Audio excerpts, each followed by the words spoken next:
लोकाभिरामं रणरङ्गधीरं राजीवनेत्रं विश्वनाथं कारुण्यरूपं करुणाकरन्तं श्रीरामचन्द्रं शरणं प्रपद्ये। गुरुर्ब्रह्मा गुरुर्विष्णुर्गुरुर्देवो महेश्वरः गुरुसाक्षात् परब्रह्म तस्मै श्रीगुरवे नमः। सर्वमङ्गलमाङ्गल्ये शिवे सर्वार्थसाधिके शरण्ये त्र्यम्बके गौरी नारायणी नमोस्तुते। भगवंताच्या चरणी शिरशास्त्रांग नमस्कार करतो। सद्गुरूंच्या चरणी परमपूज्य मंदाताईंच्या चरणी साष्टांग नमन करतो। भगवती देवीच्या चरणी साष्टांग नमन करतो। दुर्गेची आरती हा आजचा विषय आहे, तो समजावून घेण्याकरता उपस्थित सर्व साधक बंधू भगिनी आपणांना सर्वांना सुद्धा सादर अभिवादन करतो आणि विषयाकडे वळतो। मगाशी थोडासा उल्लेख झाला मंगलमूर्तीचा, जरा थोडासा अजून अनफोल्ड करू त्याला, कारण आता जो आपण श्लोक म्हटला, कुठला श्लोक म्हटला आता देवीचा आपण? सर्वमंगल मांगल्ये। मंगल शब्द, मंगल शब्दामध्ये दोन गोष्टी अभिप्रेत आहे, एक अत्यंत सुंदरता आणि दुसरं अत्यंत पवित्रता। जे सुंदर असतं ते पवित्र असेलच असं नाही। एखादी गोष्ट खूप सुंदर असते पण ते पवित्र असेल असं नाही। सिनेतारका खूप सुंदर दिसतात, लोक लावून ठेवतात घरामध्ये फोटो, पण पवित्रता तिथे नसते, लक्षात घ्या। आणि एखादी गोष्ट खूप पवित्र असू शकते पण ती सुंदरच असेल याची गॅरंटी नाही। अनेक तीर्थक्षेत्रांमध्ये आपण जातो पवित्र म्हणून, पण तिथे गेल्यानंतर आपल्याला दिसतं काय? घाण, पसारा, गलिच्छता असा अनुभव सगळ्यांचा असतो। अनफॉर्च्युनेट आहे ती गोष्ट, पण असं होतं बरेचदा। पण एखादी गोष्ट पवित्र असेल त्याचा अर्थ ती सुंदर असेलच असं नाही, आणि एखादी गोष्ट सुंदर असेल तरी ती पवित्र असेल असं नाही। पण मांगल्ये आणि सर्वमंगल करणारी अशी जी मंगलमूर्ती, मगाशी गणपतीची आरती झाली, किंवा ही देवी, ही कशी आहे? ही मंगल आहे। आणि मंगल म्हणजे सुंदर पण आहे, आकर्षित करणारी आहे। भगवान श्रीकृष्ण काय, भगवान प्रभू रामचंद्र काय, देवी काय, आपले सगळे देव बघा अतिशय प्रसन्न आणि अतिशय आकर्षक असे सुंदर आहेत। आणि ते सुंदर पण आहेत आणि पवित्र पण आहे। पवित्रता तिथे आहे, भाव तिथे आहे, म्हणून मंगलता सुद्धा आहे, म्हणून मांगल्य। आणि सो मंगल वातावरणामध्ये एखादा जेव्हा कार्यक्रम साजरा करतो आपण, त्यावेळेला त्या घराचं, त्या वास्तूचं, त्या कार्यक्रमाचं पावित्र्य वाढतं।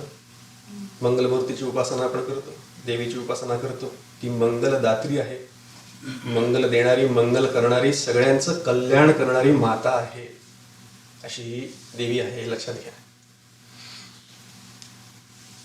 भगवती देवी आणि भगवान दोन्ही रूप आहेत, आणि आपण आपल्या भगवंताला दोन्ही रूपांमध्ये पूजतो।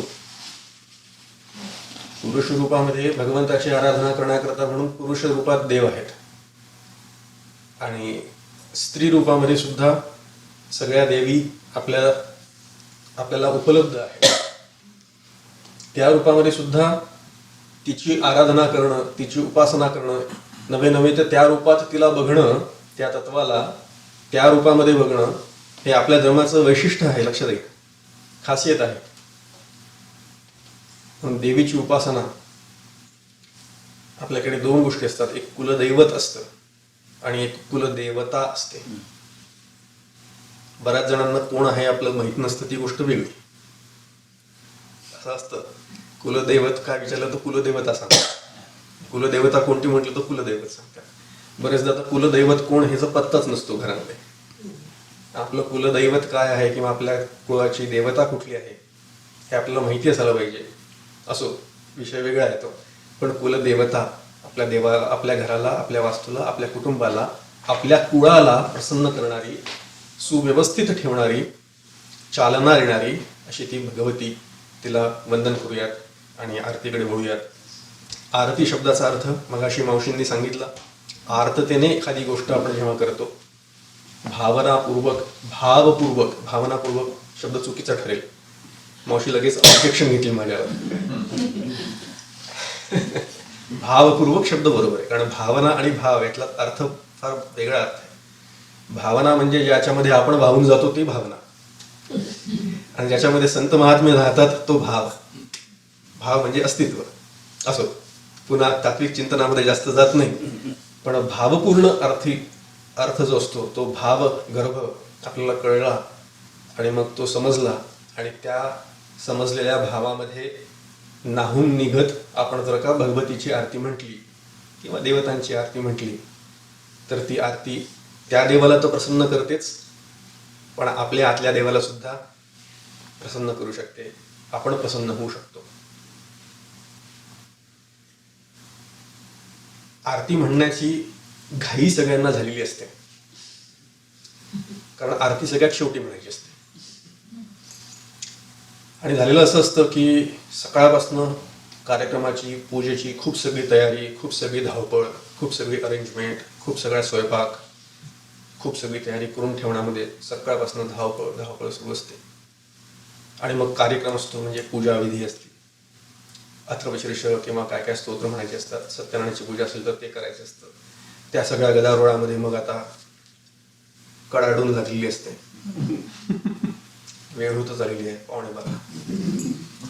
कडकडीत जेव्हा लागते त्यावेळेला मग आता मध्ये फक्त एकच उरलेलं असतं, मंत्रपुष्पांजली व्हायची असते आणि लगेच निघायचं असतं. कशा करता सगळ्यांना माहिती आहे, आणि आपल्याला काय झालं असतं, घाई झाली असते याच्याकरता प्रसाद. आणि लहानपणापासून लहान मुलं जे असतात ते आरतीमध्ये त्यांना काहीही स्वारस्य नसतं, अजिबात नसतं. कधी कधी कोणाच्या हातात जर का टाळ दिली तर तो टाळ वाजवण्याकरता म्हणून मग्न होतो, ही गोष्ट वेगळी, लहान मुलं. पण टाळ्या वाजवायला सांगितलं, नीट उभं राहून शांतपणे येतं, ते अजिबात त्यांना जमत नसतं, कारण सगळं लक्ष कुठे असतं, समोर ठेवलेला प्रसादाकडे. कधी या एकदाच्या आरत्या संपवतात आणि कधी मी एकदाचा प्रसाद घेतो आणि पळतो कुठे, खेळायला. आणि आपलं सुद्धा असंच होतं का याचा आपण विचार करावा. आरतीमध्ये किती लक्ष असतं, घाईघाईत कशी तरी पटकन म्हणून टाकायची, उरकायची, संपवायची, याला आरती असं आपण म्हणतो. तर हा आरतीचा मार्ग कुठला, किंवा ही या प्रकारची आरती कुठली, आणि जो दर्जा आपण मगाशी बघितला, भावपूर्ण श्रद्धेने म्हटलेली, अर्थ समजून घेऊन म्हटलेली आरती, या दोन मधला जेव्हा भेद आपल्याला कळतो त्यावेळेला आपल्या लक्षात येईल की कुठे जायचं आहे आपल्याला. म्हणून उपासना पद्धतीमध्ये आरती नावाचं एक प्रमुख अंग आपल्याकडे सांगितलेलं आहे, आणि वेगवेगळ्या प्रकारच्या आरत्या आपल्यासमोर संतांनी मांडून ठेवलेल्या आहेत. त्याच्यामध्ये तत्वाचा बोध होईल अशा पण भाव आहेत, त्या स्वरूपाचा, सगुणाचा बोध होईल असा पण भाव असतो, त्या स्वरूपाचं सुंदर वर्णन सुद्धा आरतीमध्ये असतं.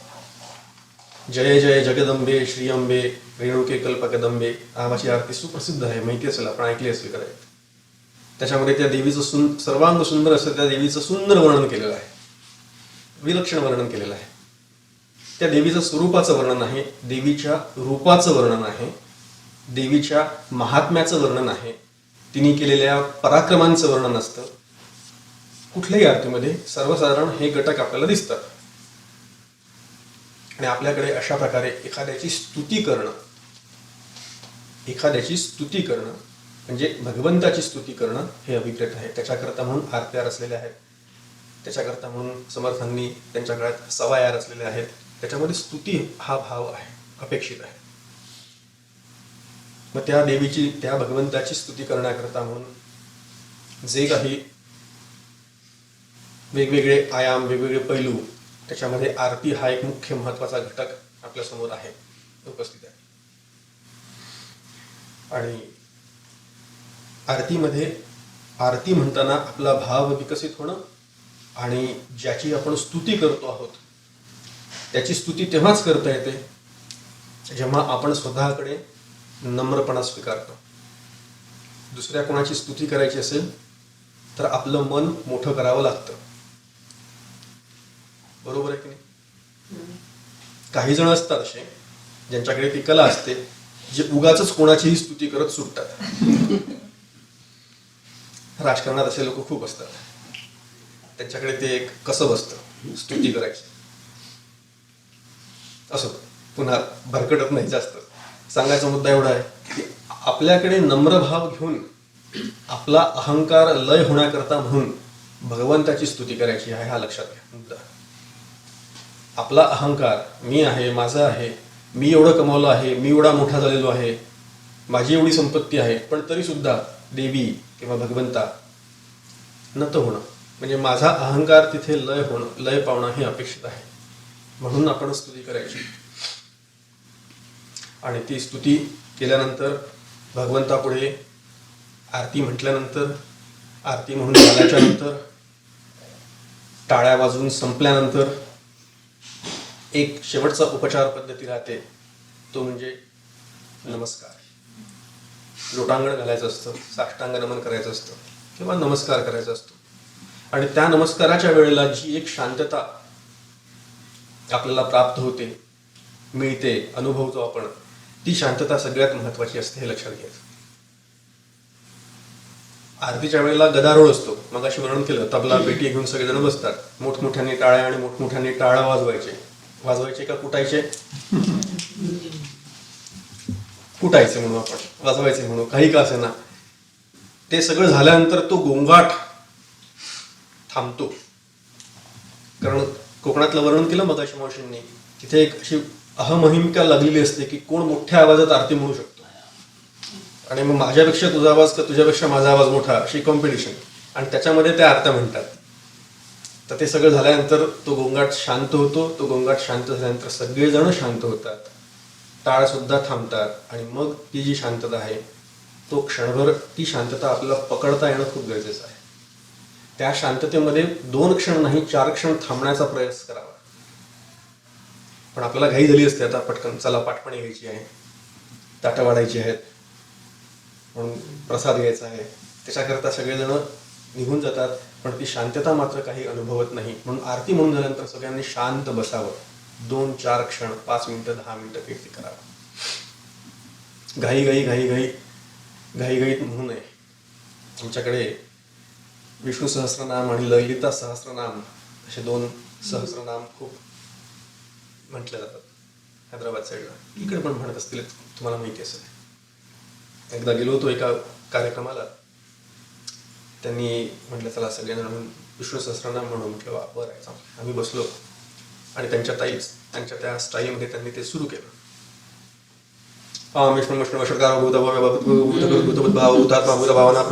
अरे रे रे रे रे, असा वाघ मागे लागल्यासारखं जेव्हा म्हणायला सुरुवात केली, त्यावेळेला असं एकदम मी जरा हटकूनच गेलो. कारण काय, वेळ कमी असतो म्हणून टाकायचं असतं, उरकायचं असतं, संपायचं असतं. पुन्हा पुन्हा हे शब्द वापरतोय कारण आपण अशाच प्रकारे वागतो का, असाच आपला अनुभव असतो का, हे त्यांनी ठरवावं. म्हणून शांतपणे देवाची पूजा करावी. रोज नाही जमली तर निदान विकेंडला करावी. कारण रोज जमत नाही, मला कल्पना आहे. रोज करावी, रोज करू नये असं म्हणणंच नाही आहे माझं. रोज भगवंताची पूजा करावी. पण आय कॅन अंडरस्टँड. असो,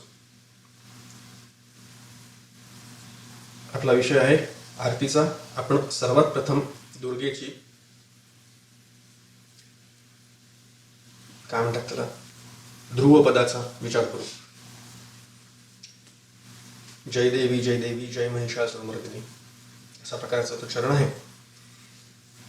आरतीचे सगळे शब्द आणि सगळ्या शब्दांचे सगळे फोड करण्याचा हेतू नाही आहे. त्यातला मुख्य गर्भितार्थ काय आहे तो जाणून घेण्याचा प्रयत्न करू. जय महिषासुरमर्दिनी नावाची आरतीमध्ये ओळ येते.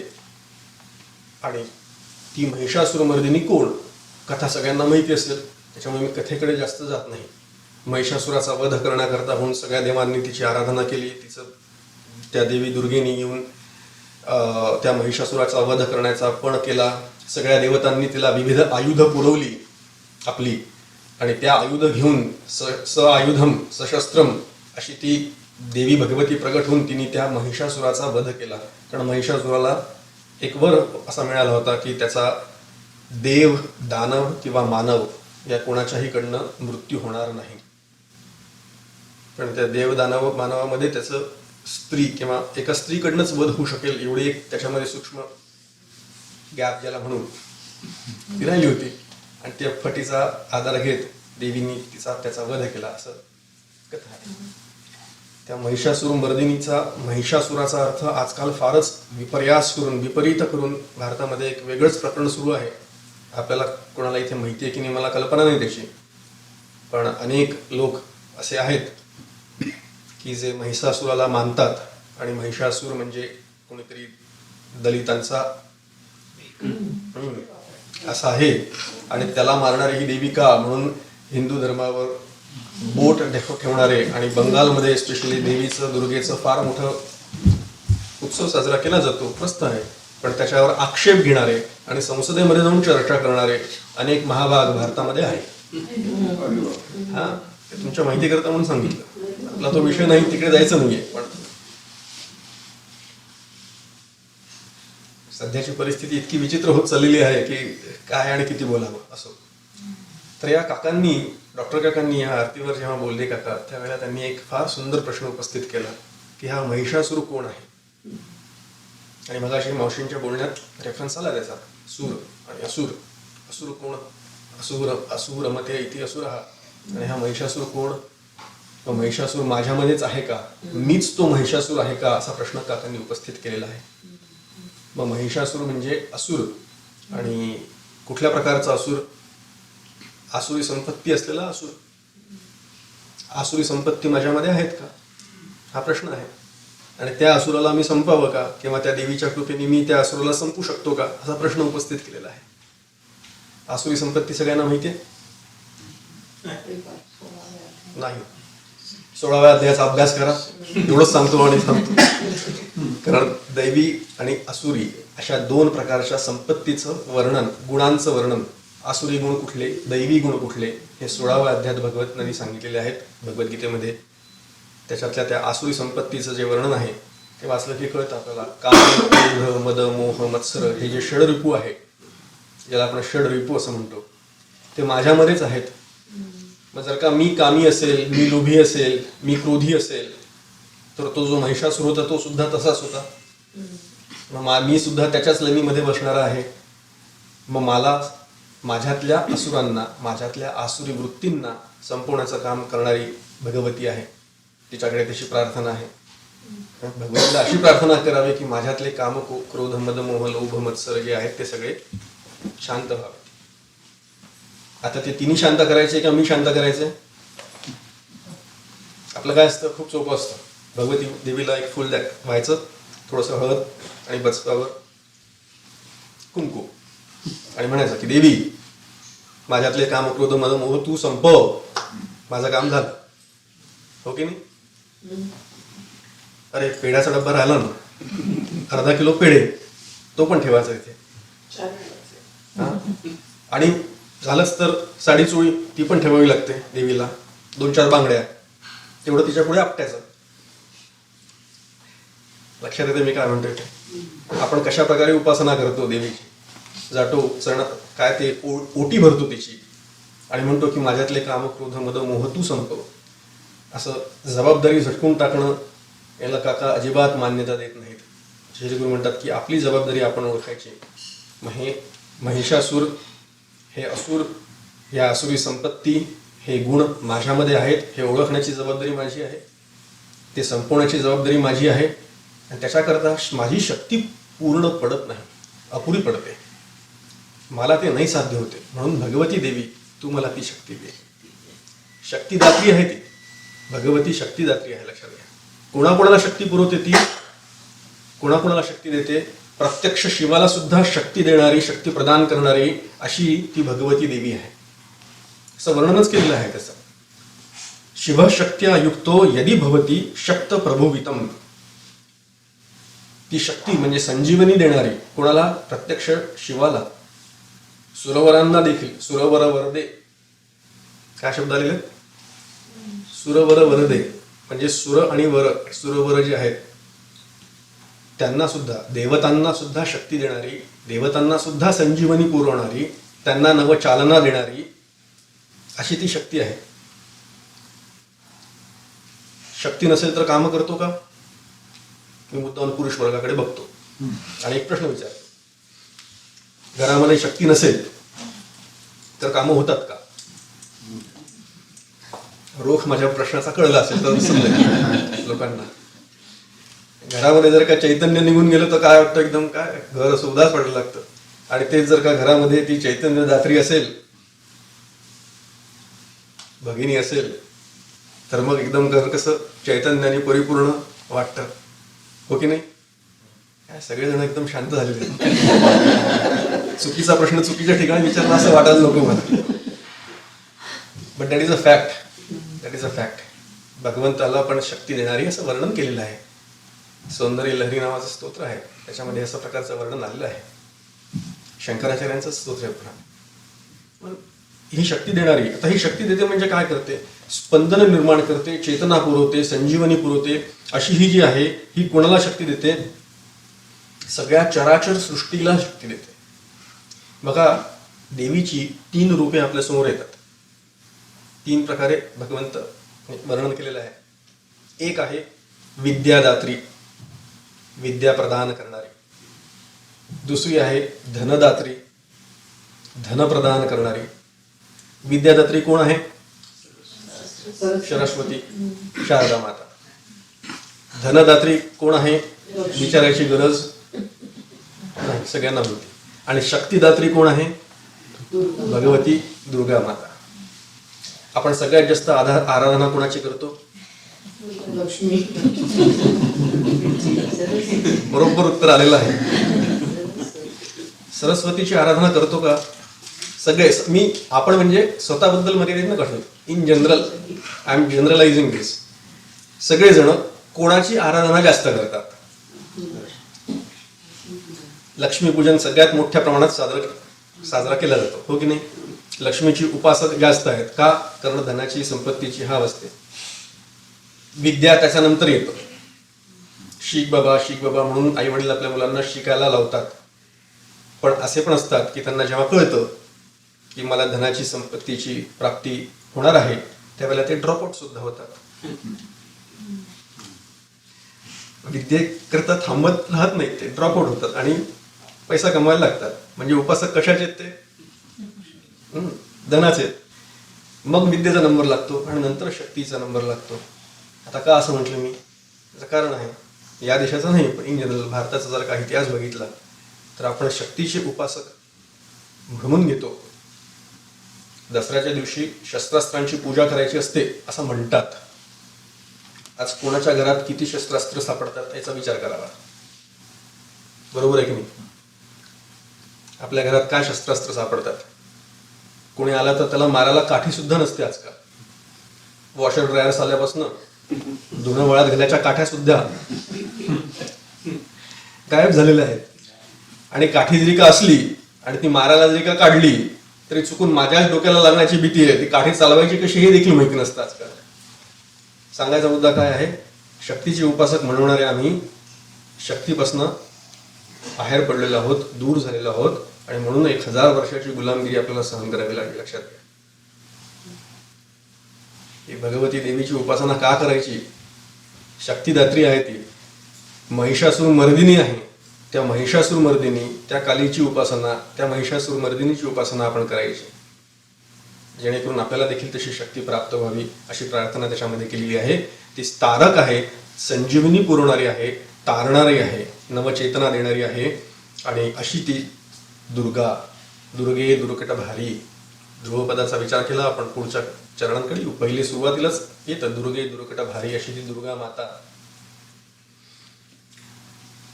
दुर्गे दुर्गट भारी तुझं विण संसारी. संसाराला दुर्घट आणि भारी म्हटलेलं आहे. दुर्गा मातेला भारी म्हटलेलं नाही, लक्षात घ्या. अनेकदा गल्लत करतात लोक. भारी म्हणजे दुर्गा मातेला भारी म्हटलंय की काय? त्या संसाराला भारी म्हटलेलं आहे. तो संसार कसा आहे? दुर्घट आहे. दुर्घट म्हणजे काय? दुर्लंघ्य आहे. दूर या शब्दाचा अर्थ अति असा होतो. दुर्लभ एखादी गोष्ट खूप दुर्लभ आहे म्हणजे खूप कठीण आहे लाभ करून घेण्याकरता म्हणजे प्राप्त करून घेण्याकरता, म्हणून त्याला आपण दुर्लभ म्हणतो. दुर्घट ते सापडत नाही पटकन हाताशी, येत नाही. अशा प्रकारे दूर शब्दाचा अर्थ आहे. दुर्बोध, आकलण्याला कठीण एखादी गोष्ट जी असते त्याला दुर्बोध असं म्हणतात. ही गोष्ट मला दुर्बोध आहे, समजायला खूप कठीण आहे. अशा प्रकारे हा संसाराचं वर्णन चाललंय. त्यात तुझं विण संसारी दुर्घट भारी असा अर्थ नीट लावून घेतला तर आपल्याला ते कळतं. तुझ्या विना हा संसार मला दुर्घट आहे, भारी आहे, दुर्लंघ आहे. म्हणून हे दुर्गा माता तू माझं संरक्षण कर, मला शक्ती प्रदान कर, जेणेकरून मी हा भवसागर तरून जाण्याकरता प्रयत्नशील राहील. तुझ्या आधाराशिवाय मला कोणी नाही असं म्हणण्याची बुद्धी किंवा अशी म्हणण्याची आपली भूमिका तयार व्हावी लागते. बरं, तर मी समर्थ आहे, मी माझं बघून घेईन असे म्हणणारे महाभाग खूप असतात. पण हे जाणवणं की हा संसार, हा भवसागर तरुण जाण्याकरता दुर्घट आहे हे ओळखता आलं पाहिजे. पहिले आपल्याला असं वाटतं की मला देवानी बुद्धी दिलेली आहे, मला देवानी शक्ती दिलेली आहे, आता मी तरुण आहे, सगळे इंद्रिय सगळे काम करत आहेत, सगळं व्यवस्थित चाललं आहे, everything is all well and good, so I am able to manage on my own, let me deal with it, असे आपले शब्द असतात. पण हा हा भवसागर हा दुर्लंघ आहे हे कळण्याकरता म्हणून जी भूमिका तयार व्हावी लागते ते आधी कळावं लागतं की ह्या तुझ्या कृपेशिवाय मला हे संसार भवसागर तरुण जाणं कठीण आहे. भवसागर तरुण जाणं कठीण आहे म्हणजे काय, कशाचं काय कठीण आहे, याच्यामध्ये काय ताप होतो आपल्याला. भूभवती भवसागर अशा प्रकारे त्याचं वर्णन आलेलं आहे. एका मागून एक, एका मागून एक, एका मागून एक, काहीतरी काहीतरी होत राहा असं म्हणत असतो. पहिले आशीर्वाद असतो जुन्या काळी, आजच्या काळी नाही. बरं, अष्टपुत्रा सौभाग्यवती भव म्हणजे ते आशीर्वाद तिथनं सुरू व्हायचे. आता तर अष्टपुत्रा नाही आहेत, आता किती पुत्रा, एक पुत्रा. गाडी बऱ्याच जण तिथेच थांबते असं. मग तो मुलगा भव झाल्यानंतर ते पुत्र भव झालेला आहे एक, मग त्याच्यानंतर आता तू आयुष्यमान भव, मोठा हो, आयुष्यमान हो, सुखी हो, असा करत करत करत करत एक एक ज्याला आपण आशीर्वाद म्हणा किंवा मागणी म्हणा अशी अखंड चालू राहते. मग आता इंजिनियर भव, डॉक्टर भव, लॉयर भव, अशा प्रकारे काहीतरी एक ध्येय समोर ठेवून अभ्यास करायला लागतात. त्याच्यानंतर आता चतुर्भुज भव, ती भवची मालिका थांबत नाही, लक्षात घ्या. भवची मालिका थांबत नाही म्हणून त्याला भवसागर म्हटलेलं आहे. हा, असं हो असं हो असं हो असं ती मालिका सतत सुरूच आहे. हो, आणि हा असा अथांग भवसागर आहे, लक्षात घ्या. तर त्याला भवनदी म्हटलेलं आहे काही ठिकाणी. ती भवसागर, तो भवनदी पार करून जाण्याकरता म्हणून आपली शक्ती पुरत नाही. तो दुर्लंघ आहे, तो कळण्याकरता, तो समजण्याकरता, तो आटण्याकरता भगवती देवीला प्रार्थना आहे. तुझं विण संसारी अनाथनाथे अंबे करुणा विस्तारी. हे अंबे, तुझी करुणा तिचा विस्तार कर, तुझ्या करुणेचा विस्तार होऊ दे, माझ्यापर्यंत होऊ दे तुझ्या करुणेचा विस्तार. अनाथांची नाथ कोण आहे? देवी आहे, भगवती आहे. आता मी अनाथ आहे का सनाथ आहे? मी अनाथ आहे का सनाथ आहे? मी माझ्या स्वस्वरूपापासून पदच्युत झालो असल्यामुळे मी अनाथ आहे असं म्हणावं? मला माझ्या स्वरूपाचं ज्ञान नाही. बाकी अनाथ शब्दाचा अर्थ वेगळा होतो सर्व बोलीभाषेमध्ये, तो अर्थ इथे अपेक्षित नाही, लक्षात घ्या. मी अनाथ दीन दुबळा आहे अशी आपली भूमिका पहिले तयार व्हावी लागते. माझं सगळंच चांगलं आहे, मी अत्यंत सुखी आहे आणि I don't need anybody's help असं म्हटलं तर काम असं म्हटलं, then you are on your own, fine, fantastic, good. पण मी अनाथ आहे, मी दुःखी आहे, मी कष्टी आहे, ही जाणीव होणं ही परमार्थाची पहिली सुरुवात आहे, लक्षात घ्या. या देशातल्या लोकांसमोर असं बोलणं म्हणजे जरा खूप कठीणच वाटतं. त्याचं कारण आहे असं कष्टी, सगळ्या सुविधा यच्च यावत, सगळ्या सोयींनी सगळ्या सुविधा असलेले घरं, नोकरी, गाड्या, बंगला, सगळं काही व्यवस्थित असतं. त्यामुळे कष्ट ॲज सच नसतात. पण तरी सुद्धा काही प्रकारचे कष्ट, काही प्रकारचे दुःख आपल्याला सतत बोचत असतात. त्यातलं एकच सांगतो आणि थांबतो, कारण विषय पुढे वाढत जाईल उगाचच. एकच असतं ते म्हणजे सतत तुलना करणं. आपण सतत कोणाशी तरी कंपॅरिझन करत असतो, तुलना करत असतो. आणि हे तुलना, हे दुःख आहे हे देखील आपल्याला कळत नसतं. लक्षात घ्या, तुलनेमध्ये दुःख आहे, तुलनेमध्ये द्वंद्व आहे, तुलनेमध्ये भेद आहेत, दोन आहेत. मी आणि तू वेगळं आहे म्हणून माझी तुझी कंपॅरिझन होते. मग तू वरती गेला की मला तुझ्याबद्दलचा तिरस्कार वाटतो, मी तुझ्यापेक्षा वरती गेलो की मला माझ्या स्वतःबद्दलची घमेंड वाटते, अहंकार वाढतो. आणि तू माझ्या बरोबरच आला तर मला तुझ्याबद्दल मत्सर वाटायला लागतो.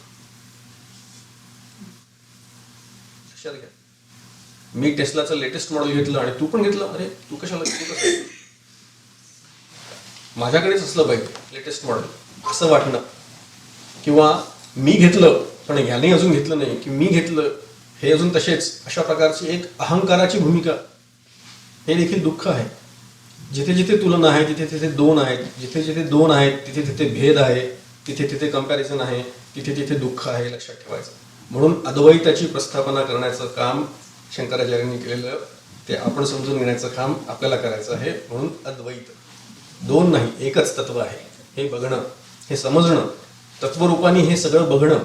व्यावहारिक सत्तेमध्ये व्यवहार जसा आहे तसा आहे, पण तिथे अजिबात इतकुशी देखील तिळमात्र सुद्धा तुलनेला जागा नाही. लक्षात ठेवायचं. So stop comparing your self from others. त्याच्या प्रारब्धात जे आहे ते त्याला मिळणार आहे, माझ्या प्रारब्धात जे आहे ते मला मिळणार आहे. आणि त्याचं प्रारब्ध वेगळं आहे, माझं प्रारब्ध वेगळं आहे. माझ्या प्रयत्नांनी मी कमावणार आहे, मी मिळवणार आहे, मला जे काही करायचं आहे ते मला मिळणार आहे. पण ते करण्याकरता, ती ताकद पुरवण्याकरता मला भगवंताची उपासना करावी लागते, करावी, अशी भूमिका आपल्या चित्तात निर्माण व्हायला पाहिजे पहिले. म्हणून अनाथनाथे अंबे करुणा विस्तारे, करुणाचा विस्तार कर, म्हणजे तुझी कृपा माझ्यावर असू दे. मग तुझी कृपा माझ्यावर असू दे म्हणजे तुझ्या कृपेची, माझ्यावर असलेल्या कृपेची ओळख काय,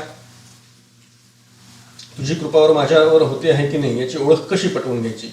आपले क्रायटेरिया काय असतात. मुलगा यंदा 12वीला आहे, अंबे माता कृपा कर, चांगले मार्क्स येऊ देत. खूप दिवसांपासून मी प्रयत्न करतो आहे, ऑफिसमध्ये फाईट मारतो आहे रोज. कशा करता, प्रमोशन करता. अंबे माता कृपा कर, तुझे कृपेचा विस्तार माझ्यावर होऊ दे. अशा प्रकारची ती कृपा आहे का? अशा प्रकारे देवाला मागायचं आहे का? अशा प्रकारे आपण मागतो का?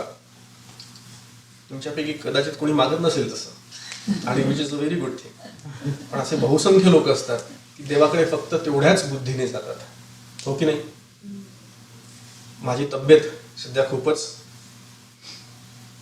काहीतरी झालं असतो, दुर्लभ आजार, आणि मग त्या आजारातून पार पाडण्याकरता म्हणून देवाला प्रार्थना, मला बरं कर. ते ताईत, गंडे, दुरे, नवस, हे सगळे प्रकार त्यातनं आलेले आहेत. लक्षात घ्या, त्याचा आणि वेदांताचा काही संबंध नाही. हे सगळे प्रकार भीतीपोटी आलेले आहेत. कुठली भीती? या असाध्य झालेल्या, मला झालेल्या आजारातनं माझा देह नष्ट होईल ही भीती, म्हणजे मी मरेन या भीतीपोटी बाकीचे सगळे नवस बिवस सगळे प्रकार सुरू होतात. मग देवाला मागणं सुरू होतं. आता असं मागायचं का आपण, तुझी करुणा विस्तारी, म्हणजे कुठल्या प्रकारची करुणा? पहिली गोष्ट म्हणजे करुणाकर आहे की नाही देवी? देवी करुणा करते का, हा पहिला प्रश्न आहे. एक लक्षात घ्या, करुणा हा शब्द फार महत्वाचा आहे. काय म्हणतो आपण त्याला इंग्लिशमध्ये? कंपॅशन. आणि कंपॅशनेट, कोणाच्या बद्दलची करुणा आपल्या हृदयामध्ये येणं ही चांगली गोष्ट आहे, पण अति करुणा सुद्धा नको. आता ही जी देवी आहे तिचं रूप आठवा जरा. ती काय करते आहे? महिषासुराला मारते आहे. हातामध्ये काय आहे? त्रिशूळ आहे. आणि त्या देवीला, जी त्याच्यावर रागून, त्याच्यावर सिंहावर बसून त्या महिषासुराला मारते, त्या देवीला प्रार्थना चालली आहे की माझ्यावर करुणा कर. कसं समजून घ्यायचं? गणित आहे की नाही करुणा करणारी? खरंच. एक लक्षात ठेवा, आपले सगळे देव अत्यंत करुणा आहे, प्रधान आहेत, करुणाकर आहेत. आपण मगाशी श्लोक म्हटला, लोकाभिरामम रणरंगधीरम राजीवनेत्रम रघुवंशनाथम. पुढे काय? कारुण्य रूपम करुणाकरंतम. प्रभू रामचंद्र मागे आहेत, त्यांच्याकडे बघा जरा एक दोन क्षण. कारुण्य रूप वाटतात की नाही बघा. करुणा करणारी आहे ती भगवती सुद्धा करुणा करणारी आहे. शंकराचार्यांच्या सौंदर्य लहरी नावाच्या एका स्तोत्रामध्ये त्यांनी वर्णन केलं आहे. ते वर्णन करतं ते माता पार्वतीचं, की पार्वती नेहमी शिवाच्या जवळ बसणारी आहे. शिवाची अर्धांगिनी आहे ना, त्याच्याजवळ बसणारी आहे. तिचं वर्णन करताना शंकराचार्य म्हणतात, आणि त्याच्यामध्ये त्यांनी फार सुंदर त्यांचं शंकराचार्यांचं काव्य काय ओजस त्यातलं खूपच सुंदर आहे. नवविधा प्रकार नवरस प्रधान असं ते त्यांचं काव्य. 9 प्रकारचे जे रस आहेत त्याचं वर्णन ते करतात. आणि त्यामध्ये ते सांगतायत की तू शिवाकडे जेव्हा बघतेस त्यावेळेला तू शृंगार प्रसन्न चित्ताने अशी बघतेस. जेव्हा तू त्या शिवाच्या वरती बसलेल्या गंगेकडे बघतेस त्यावेळेला तू रोष दृष्टीने बघतेस. कारण गंगा तिची सवत आहे, जणू काही डोक्यावर बसली ना भगवंताने तिला. जिला डोक्यावर ठेवलं तिच्याकडे ही कशी बघणार. म्हणून शंकराचार्यांची कल्पना विलास बघा किती सुंदर आहे. त्या सर्प जे आहेत गळ्यामध्ये घातलेले शंकराचार्यांच्या, त्याच्याकडे तू भयदृष्टीने बघतेस, तुला त्याच्याबद्दलची भीती वाटते सारखी. तुझ्या सख्यांच्या बरोबर जेव्हा तू विहरतेस त्यावेळेला तू हसतेस, त्यांच्याबरोबर तू हास्य दृष्टीने बघतेस.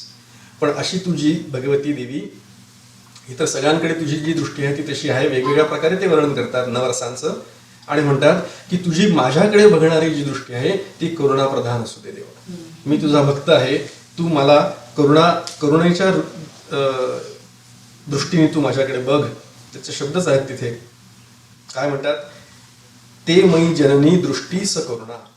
हे तुझी जी दृष्टी आहे ती सकरुणा असू दे. तुझ्या दृष्टीमध्ये करुणा आहे, ती करुणा मला प्राप्त होऊ दे, अशी प्रार्थना शंकराचार्य करत आहेत. आता ती कोणाला करतायत? देवीला करतायत. देवीला करणारी प्रार्थना ती करुणाने बघते की नाही आपल्याकडे. करुणा करणारे कोण असतात? आई असते का वडील असतात?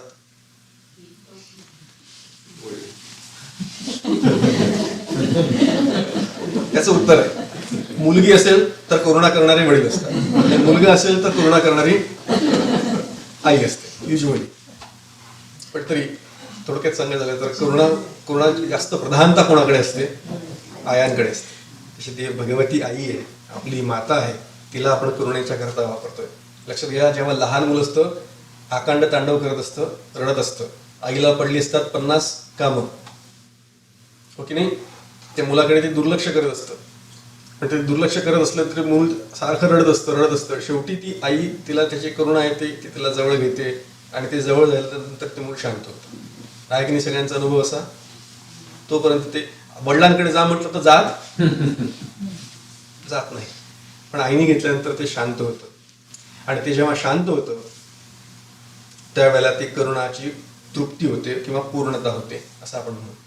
म्हणून करुण रसामध्ये शांत रस सुद्धा अभिप्रेत आहे. करुण रसामध्ये शांत रस सुद्धा अभिप्रेत आहे. आणि भगवंताचं चरित्र, प्रभू रामचंद्रांचं चरित्र हे करुणरस प्रधान आहे. ते करुणरस प्रधान असं भगवंताचं चरित्र, रामरायाचं चरित्र आपण जेव्हा वाचतो त्यावेळेला आपल्या मनामध्ये तिची करुणा प्राप्त होते आणि आपण सुद्धा शांत होतो. म्हणून शांतरस प्रधान आहे.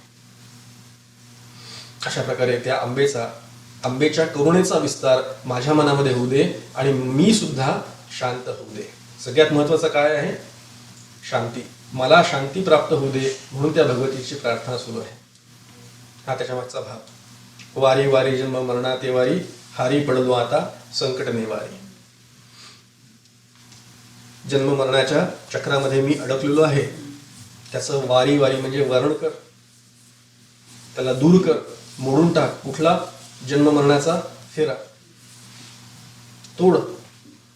हा जन्म मरणाचा फेरा तोडणं म्हणजे काय आहे? आपलं रहाट गाडगं नावाचा एक शब्द सगळ्यांच्या माहितीचा असेल, माहिती आहे ना? रहाट गाडगं सुरू असतं. ते रहाट गाडगं जे असतं ना, ते पाणी वरतं असं, रहाट वरती आणतं, पाणी सोडतं त्याच्यात आणि पुन्हा खाली जातं.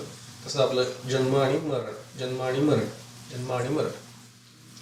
त्या जन्म मरणामध्ये आपण काय काय करतो? अनेक उपद्व्याप करतो. पण तरी समर्थांनी सांगून ठेवलंय, संसार संगे बहुक्षीण लोमी. संसाराचा संग झाल्यानंतर क्षीण होतो, बाकी काही होत नाही. लक्षात, क्षीणून जातो माणूस. आपल्याला असं वाटत असतं की सुख मिळतंय मला संसारातनं.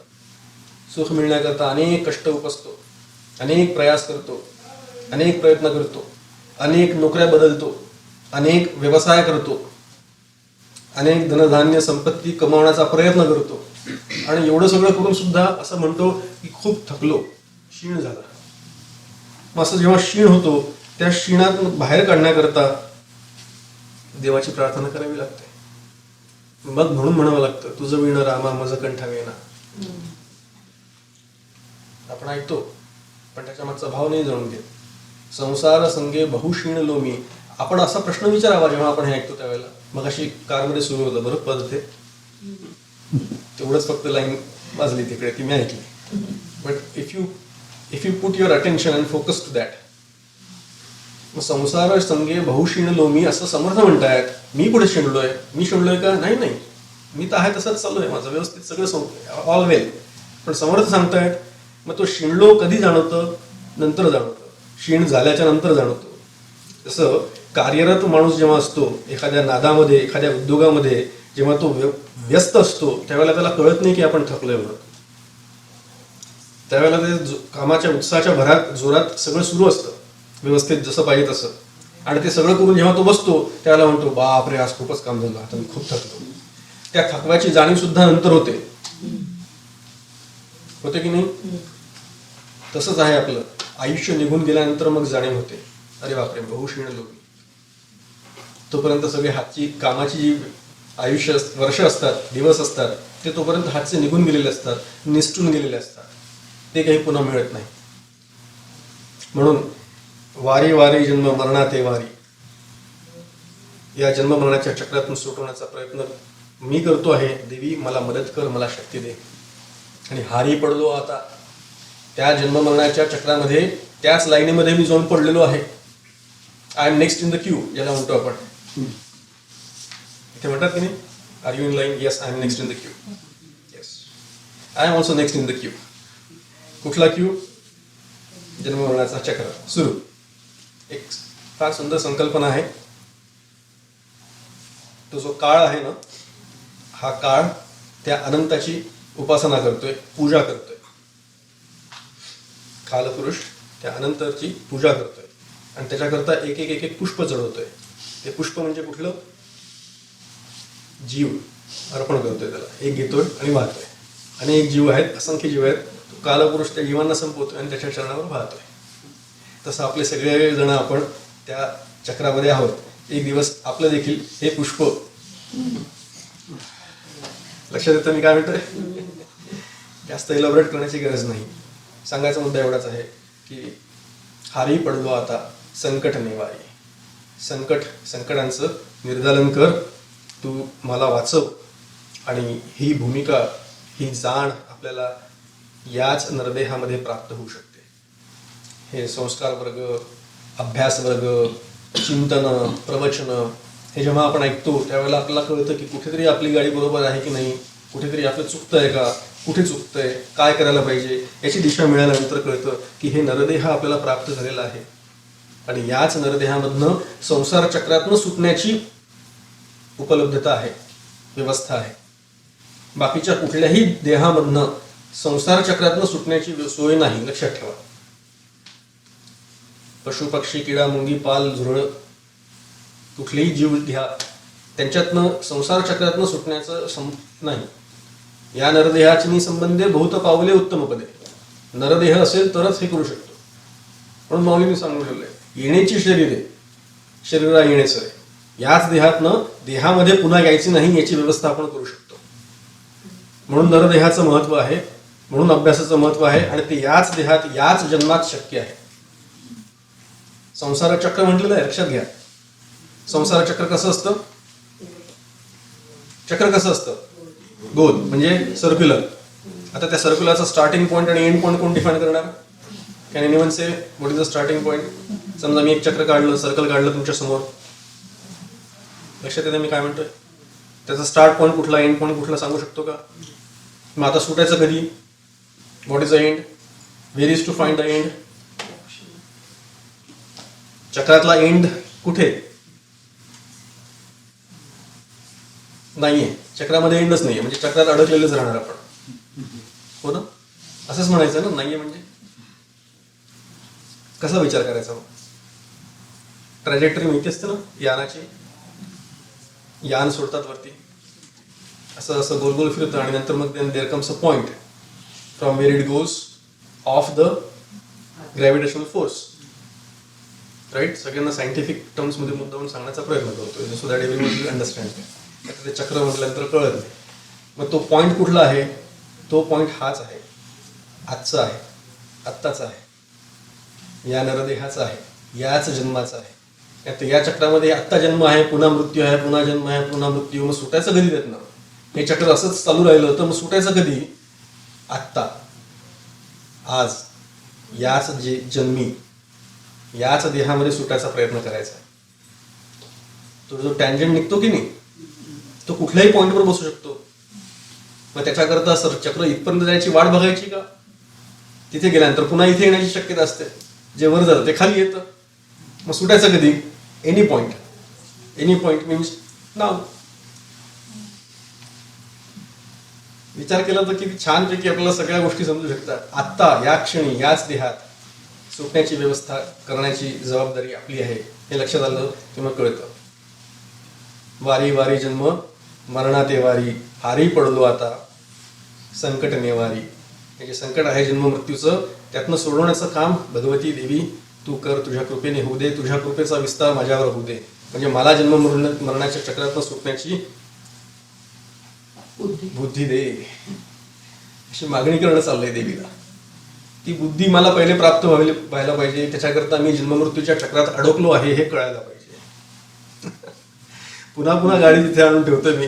त्याचं कारण आहे, परमार्थशास्त्राचा अभ्यास सुरू तेव्हाच होतो जेव्हा आपल्याला कळतं की आपण कुठेतरी बंधनात आहोत. जोपर्यंत आपण बंधनात आहोत हे कळत नाही तोपर्यंत मुक्त होण्याचा काही प्रश्नच उठत नाही. मुक्त कोणाला व्हायचंय? जो बंधनात आहे तो.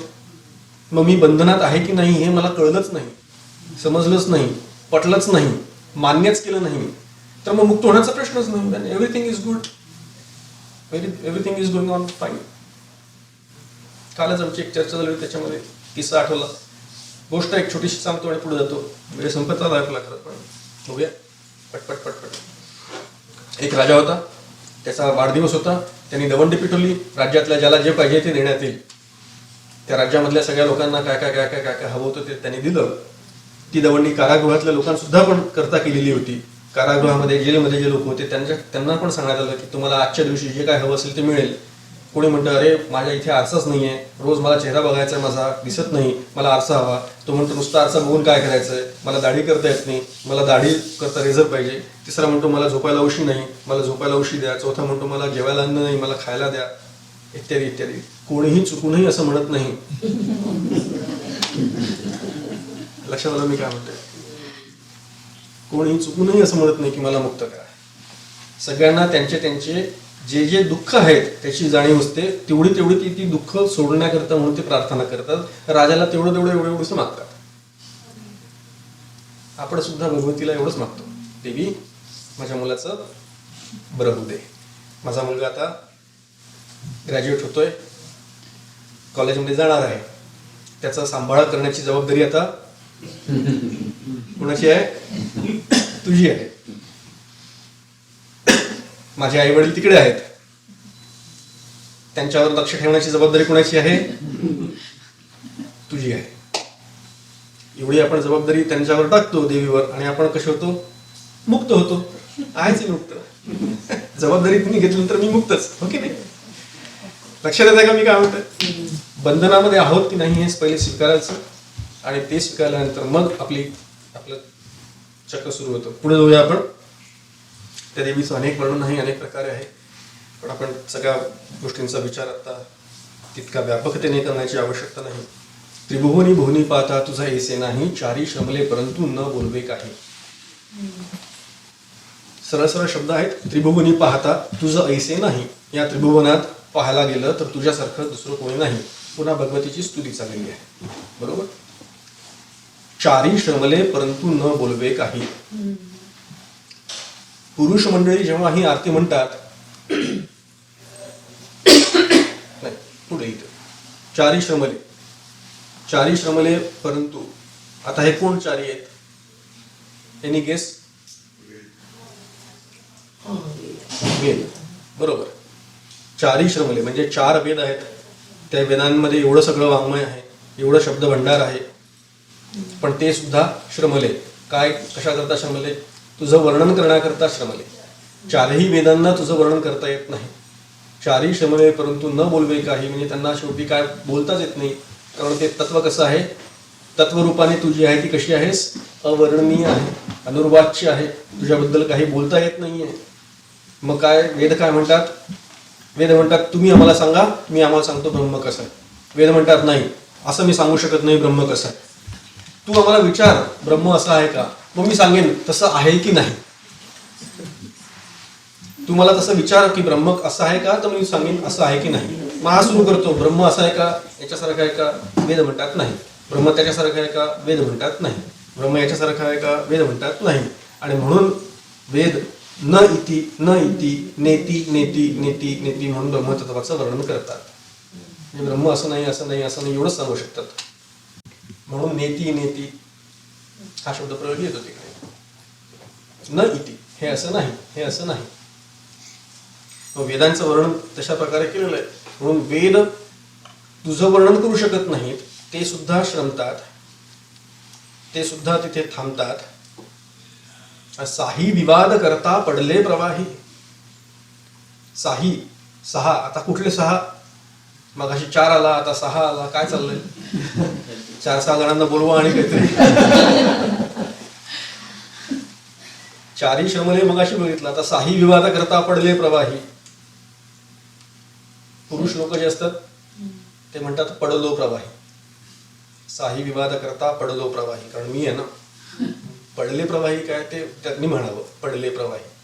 मी पडलो प्रवाही, या भवसागरामध्ये मी प्रवाही पडलो आहे म्हणून मी पडलो म्हणतो, पण ते चुकीचं आहे. साही विवाद करता पडले प्रवाही, ते पडले आहे तिथे, पडलो नाही म्हणायचं. पुरुषांनी आरती म्हणताना मुद्दामून पडले प्रवाहीच म्हणावं. त्याचं कारण आहे, साही म्हणजे षडदर्शन, 4 वेद आणि 6 दर्शन. आपलं जे शास्त्र आहे त्याचा उल्लेख इथे केलेला आहे. ते प्रवाही पडले म्हणजे काय, ते सुद्धा तुझं वर्णन करू शकत नाही. भगवती देवी तुझं वर्णन करण्याला ती 6 दर्शन सुद्धा गार पडतात. 4-6 माणसांना आणून सुद्धा काही फायदा होत नाही. म्हणजे तुझ्यापर्यंत कोणी पोचू शकत नाही, तुझं वर्णन करू शकत नाही. ते एवढंच आहे. वेद अनंत बोलला, तुकाराम महाराजांनी सांगून ठेवलंय. काय सांगितलंय? वेद अनंत बोलला, अर्थ इतुकाची सारीला. या अनंत वेदांमधनं तुकाराम महाराजांसारख्या संतांनी आपल्याला अगदी छोट्यातल्या छोटा अर्थ, गर्भ काय जो आहे तो काढून सांगून ठेवलेला आहे की तुम्ही एवढंच करा, निजनिष्ठे नामगावे. बस एवढंच त्याच्यातनं काढा, बाकी सगळं सोडून द्या. नाही जमत ना तुम्हाला, बाहेरनं नोकरी धंदा टाकण्याची सोय करण्याकरता नाही वेळ मिळत, वेदांचा अभ्यास नाही जमते, संस्कृत नाही कळते, राहू देत, निदान एवढं तरी करा. असं आपल्याला, म्हणून त्यांना संतांना माऊली म्हणतात. लक्षात ठेवा, माऊली, ती माऊली आहे ना, ती करुणा करणारी आहे. लक्षात ठेवा, ही माऊली बसली इकडे, त्या माऊलीच्याकडे बघा जरा. खाली पण एक माऊली आणि इकडे पण एक गुरु माऊली आहे. माऊलीच माऊली आहे आपल्या पाठीशी. एक श्रीराम माऊलीच आहे, माऊली म्हणूनच हाक मारतात बरं समर्थ रामदास स्वामी रामचंद्रांना सुद्धा. आणि इकडे पण माऊली आहे, ज्ञानेश्वर माऊली आहे. त्यांच्याकडे बघा, त्यांच्या चेहऱ्याकडे बघा, तुम्हाला करुणाच प्रदान होते. करुणाकरच आहेत ते, लक्षात ठेवा. त्यांच्या चेहऱ्याकडे बघितल्यानंतर आपल्याला ती करुणा प्राप्त होते, ती आपण घ्यावी.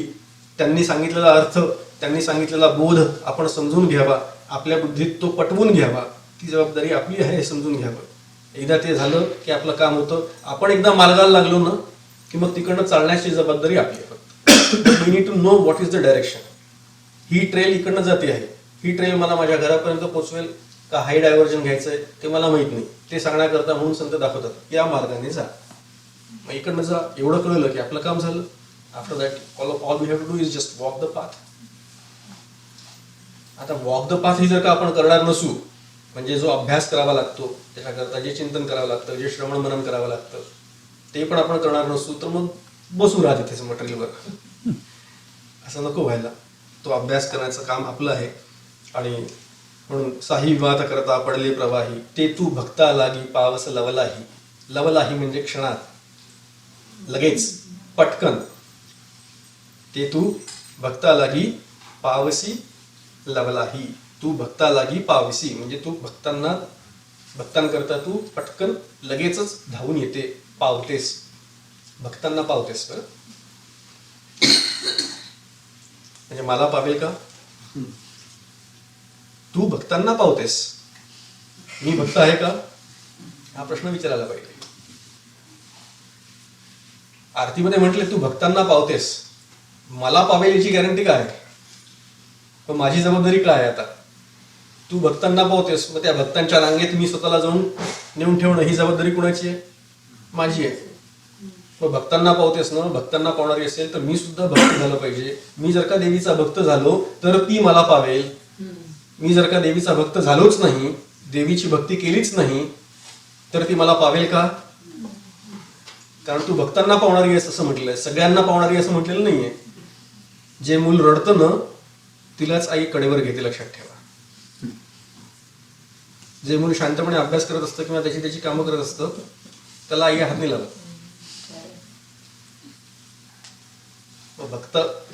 भक्ता करता विनवणी करणं, आर्ततेने आवाज देणं, हे जे करतो, हा जो भक्त करतो त्याला ती पावते. मग आपण भक्त बनावं. मग आता भक्त म्हणजे काय, भक्ती म्हणजे काय?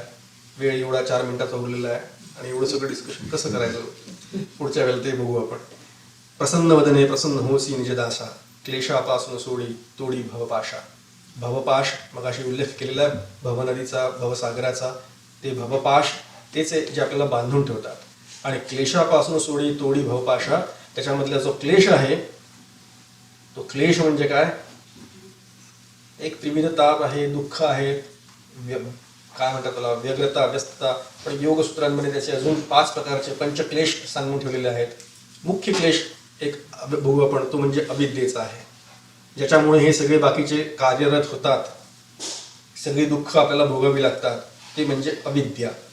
त्या अविद्येच्या क्लेशापासून तोडणारी आणि भवपाशापासून सोडवणारी देवी जगदंबा तू आहेस.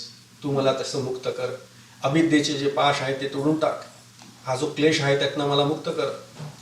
अविद्या, अस्मिता, काय, राग, द्वेष, अभिनिवेश, पंचक्लेश योगसूत्रात सांगून ठेवले. त्याचा अर्थ आहे, आपण ते नंतर बघू.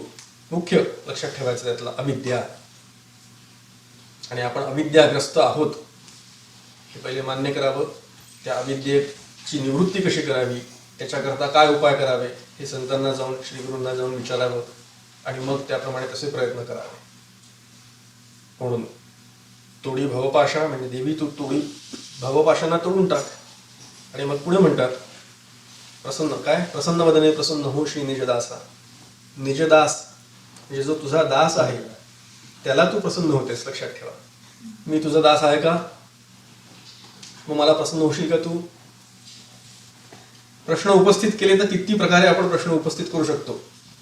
बरेच लोक आहेत प्रश्न उपस्थित करणारे. आता प्रश्न उपस्थित करा, अशा प्रकारचे प्रश्न विचारायला काही हरकत नाही आणि तसे प्रश्न उपस्थित करावे. मग निजदासा पावशी म्हणजे मग मला पावशील का? नाही, कारण मी तुझा दास नाही. मी तुझा दास जर का अजून झालेलो नसेल तर तू मला पावणार नाही. मग तू मला जर का पावावं असं वाटत असेल तर मी तुझा दास होणं अपेक्षित. आता लक्षात येतंय गाडी कशी आणायची पटरीवर. प्रसन्न वदने प्रसन्न, प्रसन्न वदनांनी तू प्रसन्न होतेस. तू तर प्रसन्न आहेच. बघा किती प्रसन्न आहे. कुठल्याही देवीचा फोटो तुम्ही बघितलाय का? अत्यंत खिन्न होऊन बसलेली देवी. असं कधीतरी चित्र बघितलंय का कोणाचं? प्रसन्न वदने प्रसन्न होसी. पण त्याचा अर्थ कसा काढायचा? प्रसन्न वदनांनी तू आम्हाला प्रसन्न हो, हा एक शब्द आहे, हा एक अर्थ आहे. आणि मग अशी आपण अर्थ कसे लावू शकतो याचा विचार झाला. एक अर्थ अशा प्रकारे आपल्याला लक्षात येतो की प्रसन्न वदने होसी प्रसन्न. प्रसन्न वदने म्हणजे माझ्या प्रसन्न वदने तू प्रसन्न होशी. असा जर का अर्थ काढला तर मला माझा चेहरा कसा ठेवायला पाहिजे? नाही तर मी आणि देवी प्रसन्न आणि मी चाललोय देवीकडे. आयुष्यात असे खूप लोक असतात बघा. काय हो रामराव, कसं काय चाललंय तुमचं? काय सांगावं तुम्हाला, परवानं बायकोची तब्येत खराब झाली, तिला घेऊन गेलं लागलं हॉस्पिटलमध्ये. त्याच्यानंतर जे त्रास सुरू झालेला आहे तिला, आता तर औषधं सुरू आहेत, रोजच्या 12 सुरू आहेत, हॉस्पिटलायझेशन झालंय, मग बाकी काय काय काय काय काय काय काय रडगणं. Hey man, how is it going? You ask that question and then you wait and someone will start. त्याचं रडगणं. असे जर का रडगाणे गाणारे लोक असतील तर आपण त्यांना विचारण्याचं बंद करतो. हे हाऊ इज इट गोईंग विचारणं बंद करतो. काही लोक असे असतात आपल्या ऑफिसमध्ये, आपल्या कार्यक्षेत्रात, आपल्या मित्रांमध्ये.